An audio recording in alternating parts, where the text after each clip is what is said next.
1 week ago today, children's nutrition company Once Upon a Farm made plenty of noise when it celebrated its IPO and began trading on the New York Stock Exchange. In fact, shares of OFRM popped by 17% in its first session. Our Kristen Scholler sat down with the company's co-founder and CEO, John Foraker, who explained why now was the perfect time to go public. Take a listen. Well, our business has grown for a long time. Jen Garner and I joined this little company when it was really tiny about 8.5 years ago with a mission to drive systemic change in childhood nutrition for a happier, healthier, and more equitable world. And that mission has been something we've been focused on all this time, and we've built a significant company now. We feel like our market opportunity ahead is very, very big. It's a 50, kids and baby food in the US is a 50 billion plus category. And we're a leading brand in what we do, and we just think there's lots of places to play, and it feels like a great catapult for us as a business to take it public.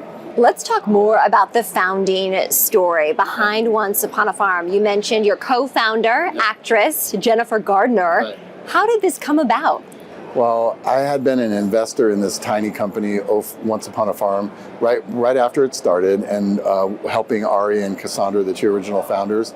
And Jen was interested in this business because she has a long history with Save the Children and really wanting to do something in the food space. And she saw that I was an investor. I was running a company called Annie's at the time, which was also a public company. And she said, hey, I need to meet this guy. And so we got together, and I was a half hour late for an hour meeting and of traffic and everything.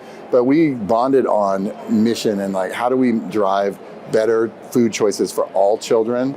And we had a like, I'm in if you're in kind of moment at the end, handshake. And the rest is history. We're all here. We've been growing this business together with a great team since then. Your stock popped at the open. We're sitting down on the same day that the Dow has surpassed 50,000 for the first time ever. What does success look like to you?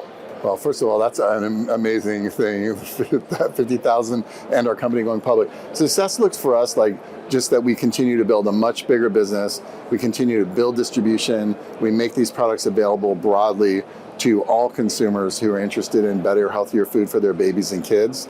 And we're going to do that by just continuing to do what we've been doing, building a great brand, building distribution, great tasting products that consumers love. You've been talking a lot about the market opportunity. Is there any more that you can share as our viewers can now follow your publicly traded stock at the ticker symbol OFRM? Sure. So the baby food category is an interesting thing. It has historically been shelf stable. Products are heat treated and cooked, and they're on the shelf, and they have a very long shelf life.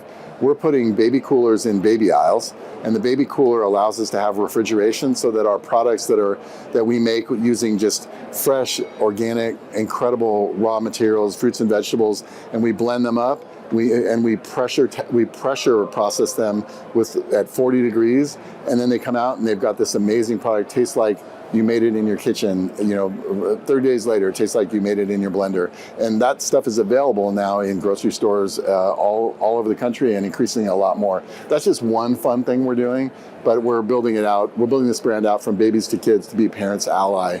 A trusted brand that they can bring in with babies' first foods all the way up to the kids about age 12. How are consumer trends informing the decisions that you make as CEO of Once Upon a Farm? Yeah, so they're very important. We follow those trends very carefully. We stay very close to consumers and empathetic and talking to them about what are the challenges they're facing. But consumer trends around functionality, wanting product to do better for them, protein, fiber, immunity, all these things are very important, and we're embedding those into our products. And most importantly, just making sure that the products taste great, they don't have any added sugar. So all of the sugars are coming from naturally occurring sources of real fruits and vegetables.